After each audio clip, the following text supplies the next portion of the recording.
Don't worry. I'm not going to compare these two authors based on output, because a lot of people, when they compare Brandon Sanderson with Patrick Rothfuss, the easiest job, the easiest thing everyone can do is compare these two authors based on output.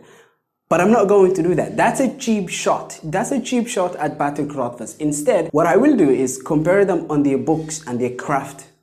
However, there is an interesting quirk that you have to understand about both of these authors, and it is the following. It is that both of them contrast in a lot of ways. Of course, there is the output. I'm not going to take that cheap shot, but they actually contrast in a lot of other ways that are much like the output, because the approach to storytelling could literally not be any different. And I love that. I love that. This is why I decided to actually make this versus video and to compare both of them. By the way, I do daily uploads, and if you enjoy this, please consider subscribing. The way these two authors actually contrast, in much the same way with like the output, is actually in terms of character, in terms of plot, in terms of world building, and in terms of prose. This one was easy. This one was coming. Their writing, their language is very different. Brandon Sanderson is technically obsessed. This guy is literally obsessed with flat characters. I have not seen, the only one that actually comes very close to being a flawed character is Dalinar in The Way of Kings, from what I have seen of him. And technically speaking, that dude has had his character arc. He has changed before the story even begins. But the first protagonist, Patrick Rothfuss ever had, like for instance, Elantris Rayoden is a flat character. Compare that with like Kavoth. Kavoth is actually a flawed character because he suffers from apathy. He does not want to do good. He does not want to do anything, for that matter, outside of his comfort zone. And he used to be a hero. He used to be a good guy. And I love Patrick Rothfuss's characters way more than I do Brandon Sanderson's characters. Simple as that. Kavoth is just a masterpiece in terms of like who he is currently, not the way he used to be, because that's some, that's not very interesting character, but at least he has some flaw. At least he has some character arc planned, okay? And he will have that, I hope, in Doors of Stone, where he will try to fix the problems with the world and become a hero, get out of his apathy, basically. And this is very crucial to me because Brandon Sanderson's characters, they technically kind of most of the time feel the same. Like take Kaladin and Rayoden. They were both very high in the social hierarchy, but they kind of drop, both of them. Like Rayoden was a prince, Kaladin was a very established general. A lot of the time, he just has the same character, but it's slightly different. And all of his characters, they're all capable, super people that are super smart, super clever. I don't hate capable characters. It's interesting to follow them, but all of your characters are capable. Don't you have one slacky? Yes, who has a prominent POV? And so I would say any day, every day, Brandon Sanderson's characters are not as good as Patrick Rothfuss's. Even though I know Brandon has had way more characters out and critically acclaimed compared to like only Kavoth. But I will take a flawed character over a flat character any day, every day. Don't get it twisted though. Do not get it twisted. Don't get soft with this shit. Brandon Sanderson knows how to test his characters, and he is a very good character writer.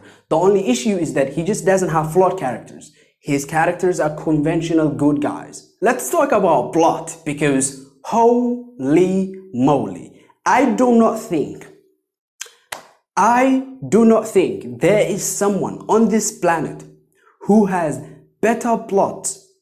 Maybe Christopher Nolan, and that guy makes movies. But as far as I know, there is no one on this planet who has better plot than Brandon Sanderson. It's that simple.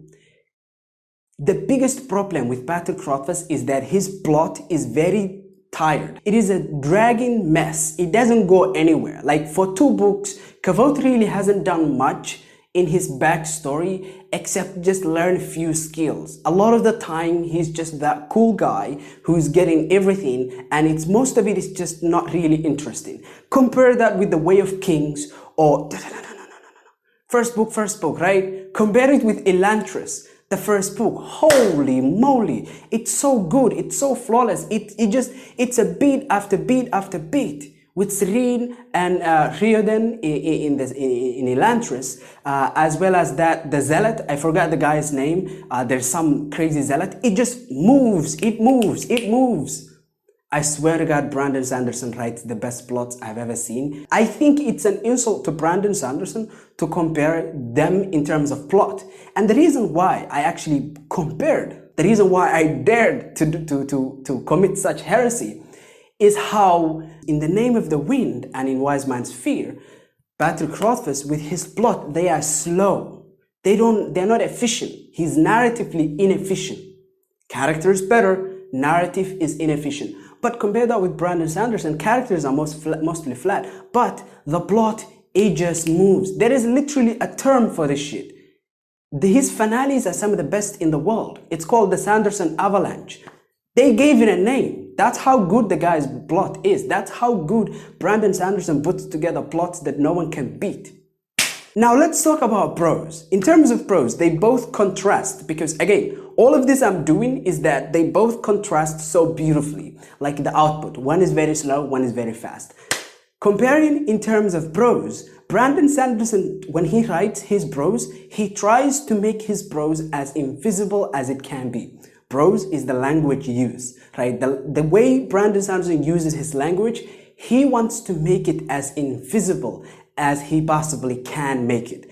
But when you compare that with Patrick Rothfuss, his prose, his language, it has amazing voice. It's so unique, it's so stark, and it is so in your face. You read The Name of the Wind, you are reading the voice of Patrick Rothfuss. You know this. Like, this guy's voice is beautiful. And if I were to choose, I would always take stylized over minimalist in terms of like Brandon Sanderson trying to be invisible and trying to have a minimalist prose. What I would prefer is actually stylized. And so this one is an opinion, and in this way they both contrast very beautifully. Is Brandon Sanderson's prose invisible? Yes. Is it minimalist? Yes. Was that what he was trying to achieve? Yes. Ultimately, his prose, for what he was trying to achieve, it's good. But what he was trying to achieve from the beginning is not necessarily good in my eyes. Therefore, I would take Patrick Rothfuss any day, every day. Now, it's 2 for 1, 2 for 1, but don't worry, I will pick an author toward the end. Now, let's talk about the next theme, which is very important in the fantasy genre, which is world building. The reason why I'm actually comparing both of the world building is how, again, in much the same way, they both contrast beautifully, because with Patrick Rothfuss in The Name of the Wind and in Wise Man's Fear, in his world, he's not really trying to create an epic world that has like unique animals, and it has unique biology, and it has unique weather and all of that. No, what he's trying to do is have a realistic, gritty world. And compare that with Brandon Sanderson, it's the opposite. It's a unique world with unique weather, with unique animals and unique languages even. And this is how they contrast. Which one do I prefer? This one. I would always prefer Brandon Sanderson's world building every day, all day, always, every century, every decade. One eternity later. And so those are 4 major ways these two authors contrast. Of course, the final one is the output, and you know this one. Brandon Sanderson takes this any day, every day, but I don't really want to take that cheap shot. Which one do I prefer? They are both tied up, and that means it's a tough choice. However, I still prefer Brandon Sanderson at the end of the day. Technically, in terms of like craft, Brandon Sanderson at his fundamentals is way better.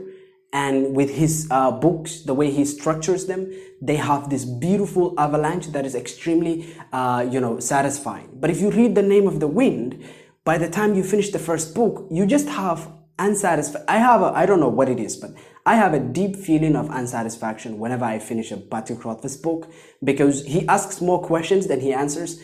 And I think this is the ultimate decider, not the output. Don't get it twisted, not the output. It is the reality that Brandon Sanderson just writes more satisfying stories, and he writes books where when he finishes with a cliffhanger, you don't feel cheated of your money and of your time. You feel actually you want to invest more, because it feels satisfying when he finishes his books.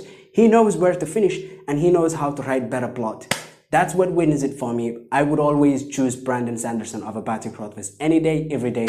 I hope that you enjoyed this. I do daily uploads. Please consider subscribing. But the most important thing, more than subscribing, more than anything, is you telling me down in the comments below what you think. Which one do you prefer? Have a nice day. Bye.